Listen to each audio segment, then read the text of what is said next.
dengan pertumbuhan yang lebih kuat dan APBN yang efektif, kemiskinan di tahun 2027 ditargetkan turun ke rentang 6,0 sampai 6,5% dari target APBN 2026 6,5 sampai 7,5%.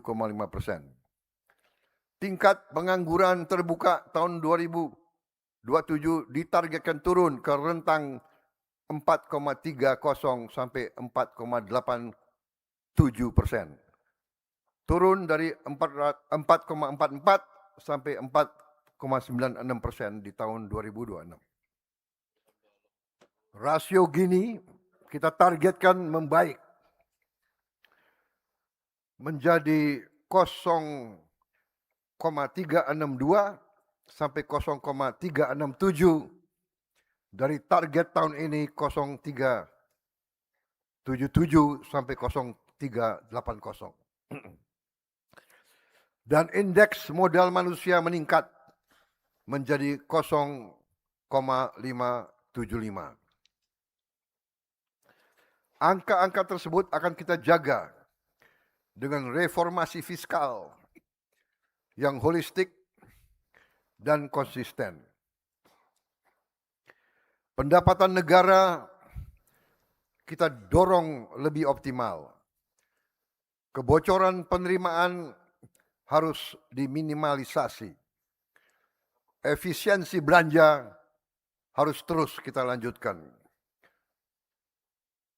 Perlindungan sosial didorong semakin tepat sasaran, serta pembiayaan yang inovatif dan berkelanjutan terus dikembangkan.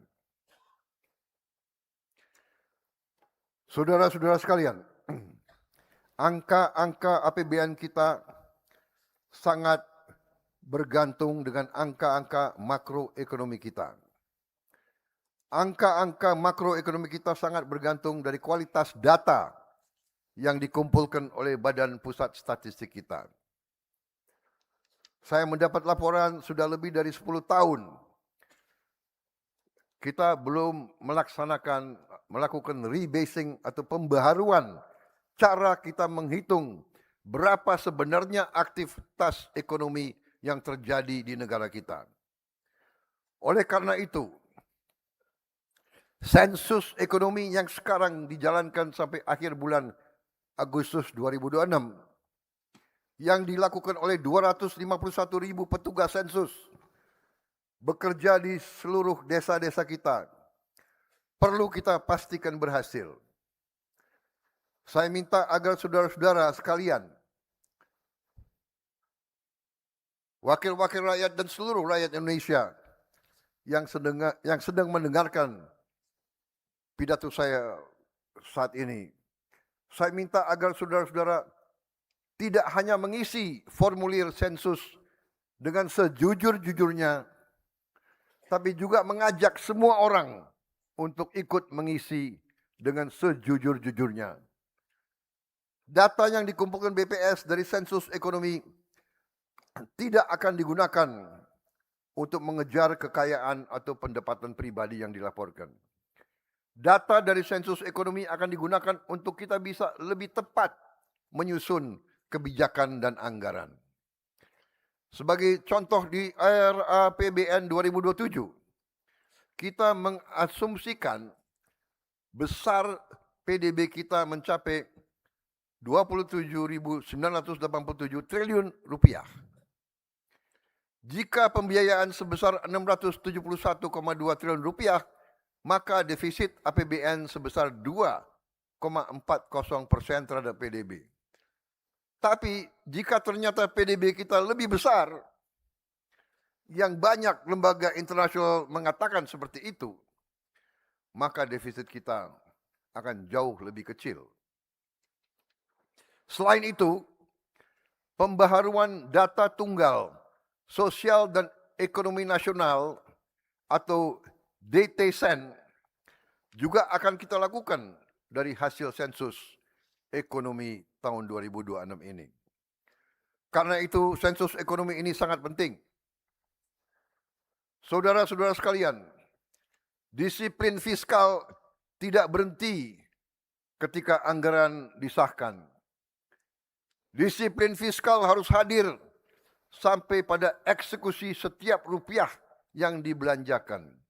Selama ini terlalu banyak kementerian, lembaga, dan pemerintah daerah membeli barang yang sama, tapi membelinya sendiri-sendiri dengan harga yang berbeda-beda.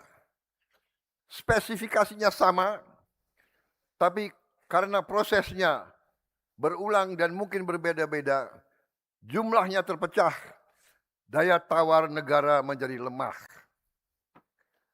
Kita harus hentikan APBN digunakan membeli barang yang sama tanpa koordinasi, seolah-olah seperti ribuan pembeli yang tidak saling berbicara. Padahal kita semua adalah bagian dari negara kesatuan Republik Indonesia.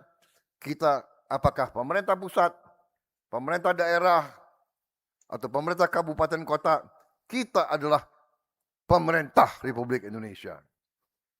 Data Lembaga Kebijakan Pengadaan Barang dan Jasa Pemerintah LKPP menunjukkan bahwa konsolidasi pengadaan pemerintah daerah saat ini telah menghasilkan efisiensi 20,86% pada 2025 dan 25,43% diperkirakan pada 2026. Jika dilaksanakan secara luas dan disiplin, konsolidasi, penggunaan katalog elektronik, perencanaan berbasis data, serta praktek pengadaan terbaik dapat menghasilkan efisiensi sampai 30% dari belanja pengadaan 1.200 triliun rupiah. Artinya, efisiensi dalam 1 tahun bisa mencapai 360 triliun rupiah.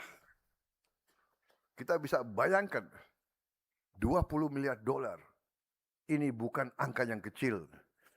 Kita bisa berbuat sangat banyak dengan 360 triliun. Dan ini adalah di tangan kita. Saudara-saudara. Sebagai contoh, tahun lalu, layar pinter interaktif atau IFP yang selama ini dibeli oleh Pemda-Pemda secara terpisah di kisaran harga 150 juta rupiah per unit, setelah pembelinya kita konsolidasikan di Kementerian Dikdasmen, kita dapat membeli dengan harga 26 juta rupiah per unit.